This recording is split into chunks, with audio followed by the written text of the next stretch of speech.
بەڵێ ئەچینە لای تەوەری یەکەمی بەرنامەکەی ئەمڕۆمان لە کاتێکا جیهان بە دۆخێکی تەواو ئاڵۆزدا تێپەڕە بێت هونەر بەگشتی هونەری سینەما بە تایبەتی زمانێکی گردردونی هەیە بۆ گەیاندنی پەیامە مرۆییەکان لە ئێستادا سینەمای کوردی پەیامی خۆڕاگری کۆبانێ لە دڵی ئەڵمانیاوە دەگەینێت بە جیهان. شەشەمین خولی فیستیڤاڵی نێودەوڵەتی کۆبانێ فیلمی کۆبانێ کۆتایی بە چالاکیەکانی هات باز لە فیستیڤاڵەکە و گرنگی ئەنجامدانی فیستیڤالەکە و پەیامی فیستیڤالەکەکەی لەگەڵ زۆر بەڕێز هێڤا ئەحمەد بەڕێوەبەری ڕاگەیاندنی فیستیڤاڵی نێودەوڵەتی فیلمی کۆبانێ کە بە شێوەیەکی ڕاستەوخۆ بە خۆشحاڵیەوە لە وڵاتی ئەڵمانیاوە لەگەڵمانە. هێڤا خان سڵاوت لێ بم کاتەوە باش. خاتۆ هێوا سڵاوت لەوێت. سڵاو لێوە من زیاتر خۆشحاڵم سپاس بۆ ئەم دەرفەتە. سڵاو لە بەڕێزیشت بێت خاتو هێڤا باسێکمان لە فیستیڤالەکە بۆ بکەیت فیستیڤالەکە بەگشتی چۆن بەڕێوە چوو؟ بەڵام بەڵێن ئەم ساڵ خۆشحاڵی وا زۆر زۆر بە ڕێکوپێکی بڕێوە چوو. یەکەم ڕۆژ بڵێن بەدەنگی هانی هونەرمەندی کورد افتتاحمان کرد. یەکەم درێژە فیلمی لەسەر کۆبانی فیلمێکی دیکومنتاری بوو هەر بە ئەوەژی افتتاحمان کردووە لە یەکەم ڕۆژەوە. خاتو هێوا فستیڤالەکە ئیدی کۆتایی هات و ئەمە شەشەمین خولیەتی. ئایا جیاوازی ئەم ساڵ لەگەڵ ساڵانی ڕابردووە چی بوو بەرەو باشتر ڕۆشتووە یاخود هیچ جیاوازیەک هەبوو لەگەڵ ساڵانی ڕابردووە؟ بەڵێ تەنها قسەی خۆم نییە قسەی زۆر کەس کە حاضر بوون و زۆر دەرهێنەر و ئەکتەر و کە جاران حاضر بوون و ئەم جاری هەر میوانی خۆمان بوون لە فەستیڤال بوون کە شتێکی زۆر زۆر بەرچاو دیارە کە ساڵ بە ساڵ بەرەو پێش ئەڕوات. اینجا لەگەڵ ئەوە ساڵ بە ساڵ ژمارەی فیلمەکە زیاد ئەبە ساڵ بە ساڵ ئەو دەوڵەتانەی کە بەشدار بڵێن فیلمی خۆیان ئەنێرن بۆ ئێمە زیاتر ئەبە بوون ئەم ساڵ 1054 فیلم بوومان هاتووە لە 127 دەوڵەت. ئەمە ژمارەیەکی زۆر زۆرە یعنی بڕنگێکی بەرچاو ساڵ ساڵ زیاتر ئەبێت. زۆر باشە لە 127 وڵاتەوە فیلم هاتووە بۆ فیستیڤالەکە باس لەوە کرد کە 1100 فیلم هاتووە. چەند فیلم هەڵبژێردران لەلایەن تیمەکانی ئێوەوە کە بەشدار بن لە فیستیڤالەکەیە؟ بەڵێ 29 فیلم بڵێن ڕۆشتن بەشی کۆتایی خۆت لە پشتپێکەی بوون. لەگەڵ ئەوە 15 فیلم نمایشکرا. اینجا خڵاتەکان 8 خڵات بوو لەسەر ئەوەندا بڵێن دابەشکران کە بۆ نمونە باشترین سناریۆ باشترین دەرهێنەر باشترین ئەکتەر. باسی ئەوە بکەم کە ئەم ساڵ 2 فیلمی کوردی باشترین فیلمی کوردیمان هەبوو. یەک فیلمی کوردی دەرهێنەری ڕۆنی شاملیان کە خەڵکی کۆبانیە ئەویش لەسەر کۆنکوژی بڵێن لە 25 حەزێران کە داعش هەڕەشە کرد لەسەر کۆبانی لە سەربەیانی کە کۆمەڵک هەوڵاتی بوون بە قوربانی. فیلمێک لەسەر ئەوە بوو بکە بوو باشترین خڵاتی فیلمی کوردی. اینجا دووەم فیلمی باشترین بڵێن فیلمی کوردی کە فیلمی دەرهێنەر جان و ڕۆژبیانی بووە وژی خەڵکی سلێمانیە. واتە خاتۆ هێڤە فیلمەکان تەنها کوردی نەبوون فیلمی زمانی دیکەش بەشداریان کردو چونکە 127 وڵاتی جیاواز بێگومانە بێت زمانی جیاوازیشی تیابێ واتە زمانی کوردی لە نێو فستیڤالەکەیان مەرج نەبووە. بێگومان مەرج نەبوو لە 29 وڵات بۆمان هاتووە کەواتە زۆر زمان خۆی ئەگرا.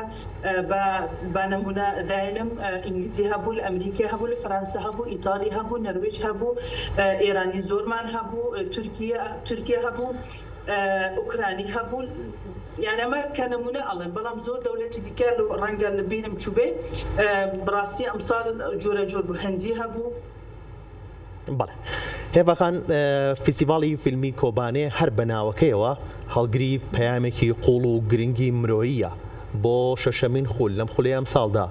پەیامەکان چی بوون کە ویستان بیگەێنن بە تەواوی بینەرانتان تەواوی ئامادەبووان؟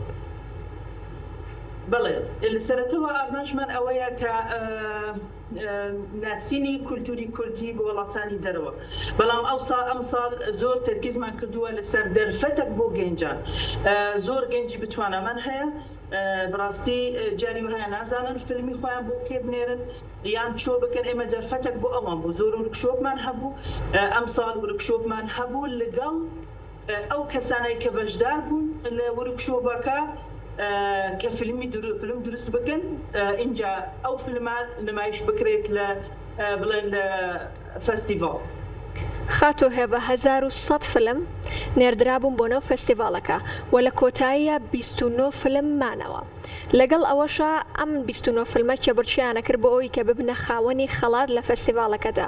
ئایا ئەو فیلمانەی کە بوونە براوەی خەڵات چ مەرجێکیان جێبەجێ کردبوو واتوانیان ببنە براوەی ئەو خەڵاتانەی نێو فەستیڤاڵەکە؟ کە بڕاستی کە کاتی فیلمی زۆرێت مەرجەکانیش زیاتر ئەبێ قورستر ئەبێ. اینجا مەرجی خۆمان لە سەرەتایی وە کەمتر نییە کە لە فەستیڤاڵی ئەبڵێن فەستیڤاڵی کان ئەبێ شێوەیەکی کۆلیتێکی زۆر بەرز بێ بڵێم هەموو جۆرەکی. اینجا ئەبێ کوالیتی بەرز بێ لە ڕووی دەنگەوە لە ڕووی سورەتەوە مەرجەکانی زمانی بڵێن تەرجمە بێ بۆ زمانی پێی گومان حتمما تەرجمە بۆ زمانی ئینگلیزی بەڵام ئەبێ کوالیتێکی زۆر بەرز بێ.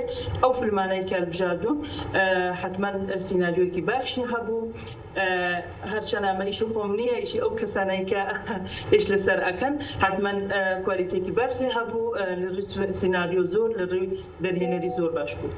باشە وەکەوەی کە لە سەرەتایە باسمان کرد سینەما زمانێکی گردوونیە ئێوە چ میکانیزمێکتان بەکارهێنا لەم فیستیڤاڵەیە بۆ گەیاندنی ئەو زمانەی کەلتورە جیاوازەکان؟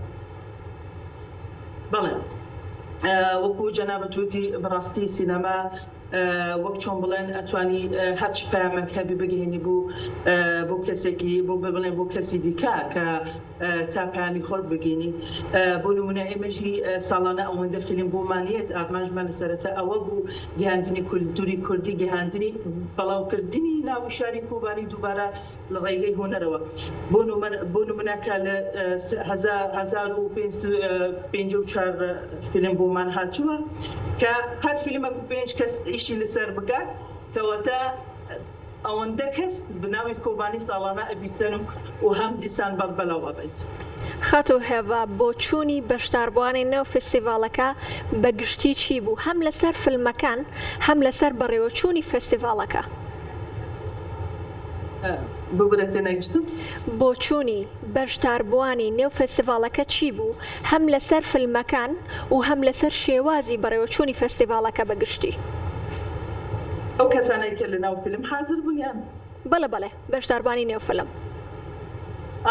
بەشداربوون بۆ نموناوانەی کە بوون بخاوە میوانەکان با بڵێن بەگشتی بۆچینی ئەوان بەڵێ بڕاستی کە وەکو وتم لە سەرەتاوە نەکە من ئەڵێم شێوەیەکی زۆر باش بوو ڕەنگە ئەو میوانانەی کە ئەڵێن بە شێوەیەکی زۆر بەرچاو کە بڕاستی ئەمتوانم بڵێن ئەم فەستیڤاڵە بەراورد بکەم بۆ فەستیڤاڵەکانی گەورە وەک فەستیڤالی کان و ئەوانەی دیکە. بەڵێ هۆکارچی بوو خاتوویە بە ئەوەی کە لە چاوپێکوتنەکان ئامان بینی وەکو کورسات مەگەزینیش هەواڵمان لەسەر کرد هەندێک لە ئامادەبووان هەندێک لە هونەرمەندانی کوردستانیش کە بەشدار بوون لە فیستیڤاڵەکە لە وڵاتی ئەڵمانیا باسییان نەوا کرد کە ئەم فیستیڤاڵی نەودەوڵەتی فیلمی کۆبانێ هاوشێوەی فیستیڤاڵی فیلمی کانە. بەڵێ چونکە فیلمێکی فەستیڤاڵێکی ناودەوڵەتیە زۆر دەرهێنەری ناودەوڵەتی بۆمانێت زۆر ئەکتەری ناودەوڵەتی بۆمانێت میوانمان زۆر بوو لە هەموو شوێنێک هەبوو لە فیلمەکان لە هەموو وڵات گەیشت لەبەر دەستمان لەوانەیە لەبەر ئەوە بێ. باشە هەرچەندە فیستیڤاڵەکە کۆتایی هاتووە بەڵام پێشبینیتان چییە بۆ ساڵانی داهاتووی فیستیڤاڵەکە؟ ئایا فیستیڤاڵەکە هەر بەردەوامیە بێت یان چ گۆڕانکاریەک لە ئەنجامدانی فیستیڤاڵەکە یاکەن؟ ئێمە بەردەوام هەوڵدن کە پشتی باشتر و باشترەکەن بێگومان کە 6 ساڵ بەردەوامیمان پێێن هێناوە حتمما ساڵان دیکەشی هەر بەردەوامی پێ ئاهێنن و باشتر و باشترە بن. بەڵێ دەستی خۆش بێخات و هێڤە گەر شتێکت ما بێت لە کۆتاییە بتەوێ ئاماژەی پێبیت دەستیەوە خۆش بێ زۆر سپاس. من هەمیشە ئەڵێم کورسات کە گرنگی ئەدێ بەکار و چالەکی ئێمە من زۆر سپاس بۆ مندووبوونی ئێوە ئەەکەم و هەر سپاس بۆ تۆ دەستان خۆش بێت سەرکەوتوو بن نمونەتان زۆر بێ و بەردەوام بن لە کارەکانتان دەستی خۆش بێت دووبارە خاتوویەوە زۆر سپاس بۆ تۆ.